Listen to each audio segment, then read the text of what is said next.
ሀይ ዛሬ አለቅጥ በሚበዙ ማጋነኖች ላይ መናገር ፈልጋለሁ። ማጋነን ምን ማለት ነው? አንድ ነገር ከምናውቀው ሳይዝ ከምናውቀው ነጥብ በላይ አድርጎ ማስቀመጥ ማለት ነው። ከሚታየው በላይ ስሎ ጨምሮ አድምቆ ከፍ ማድረግ ማለት ነው። አንዳንድ ሰዎች በህይወታቸው ችግር ሲያጋጥማቸው ምን ይላሉ? በእኔ ላይ የደረሰው በማንም አልደረሰም ይላሉ። ይሄ ኮምፕሊትሊ ሮንግ ነው። ይሄን ስነግራችሁ 100% ነው። እኔ ችግር አጋጠመኝ በህይወቴ። ዛሬ እናንተ ጋር መጥቼ እንደው በእኔ የደረሰ እኮ በማንም አልደረሰም ስል አንደኛ ምን አይነት ጥናት ሰርቻለሁ በዚህ ጉዳይ ነው? ከኔ ባስ የተጎዳ ሰው የለም እያልኩ ነው። ከ7-8 ቢሊዮን ህዝብ ውስጥ ከኔ ባስ የተጎዳ ሰው የለም እያልኩ ነው። እኔ ብቻ በቃ ተፈርዶብኝ ወይ ከርስ እርግማን ሆኖብኝ ያጋጠመኝ ነገር ነው ማለት ነው። This is wrong analysis. የሳት ትንተና ነው።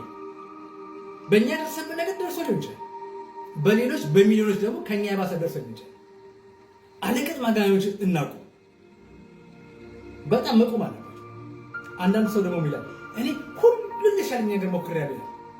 እውነት ግን ከወሰድነው ሁሉን ሞክሯል ይዘ ለሱ ሁሉን የመሰለ ነገር ሞክሯል። ያ ችግር ነው የለብንም። ማንም ሰው የሚችለው ሞክሯል። ከዛ ተጨማሪ ግን አንድ ሴት በሞከራች ነው የሚያስብ አንዳንዴ ማጋነን ነው። እኔ እኮ ያልሞከርኩት ነገር የለም። ሮንግ። ያልሞከርነው ነገር አለ። ልምድ ግን ማጋነን ላይ ግን እንደዛ ነው።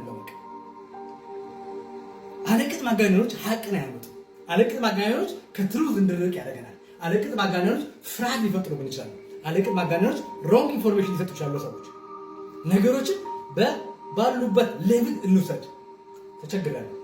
አዎ ተቸግራለሁ። ጉድ ምን እንደሚቀጥለው አክሴፕት አድርጋለሁ ያን ችግሬን። እሺ ወደ መፍትሄው መሄድ ያለብን እንጂ ቁጭ ብዬ ማማረር ውስጥ ብገባ እንደው በእኔ ደረሰ ከኔ ላይ እኮ በሰው ላይ ደርሶ አያውቅም እያልኩ ብናገር መፍትሄም አይደለም። ሁለተኛ ደግሞ ላይን ውሸት ነው። ለምን ከኔ የባሰ የተጎዳ ሰው አለ። ሁልጊዜ ችግር ሲያጋጥማቸው እኔ ብቻ የተጎዳሁት አትበሉ። በጣም ከኛ የባሰ የተጎዱ ሰዎች አሉ። ይሄ አለቅጥ የሆኑ ማጋነኖች ተስፋን ያስቆርጡናል። ሁሉን ነገር ሞክሬያለሁ የሚል ሰው አጋጥሟቸው እንዴት አንድ ልጅ ሁሉን ሰው ሊሞክር ይችላል? አንድ ሰው የሚያውቀውን ነገር ሞክሬያለሁ ቢል ቀበለዋል። ሁሉን ሞክሬያለሁ ካለ አስቡት፣ ዓለም ላይ ያለው መፍትሄ በሙሉ ሞክሮ ሊሆን አይችልም። በሂውመን ሌቭል ያ የለም። በሂውመን ሌቭል ሁሉ ነገር መሞከር አይቻልም። በተሰጠን አቅም፣ በተሰጠን ሪሶርስ፣ በተሰጠን ጊዜ፣ በተሰጠን ኮንዲሽን በዛ ውስጥ የሚወሰን ነገር ነው መሞከራችን። ይሄ ግልጽ ነው። ስለዚህ ማጋነናችን ይሄ ጭፍን ማጋነኖች ይቅሩ፣ አይጠቅሙንም። ለሰው የምናስተላልፈው ማለት ሮንግ ነው የሚሆነው። በቃ ማጋነኖችን ለህይወታችን ጠቅመን አያውቁም።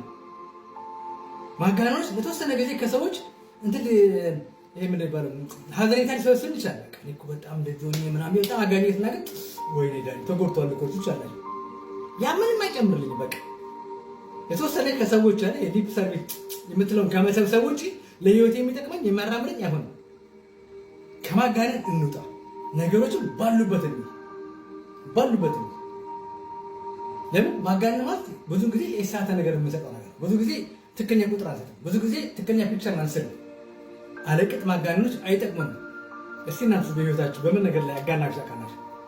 ከታች ጻፉልኝ። አመሰግናለሁ።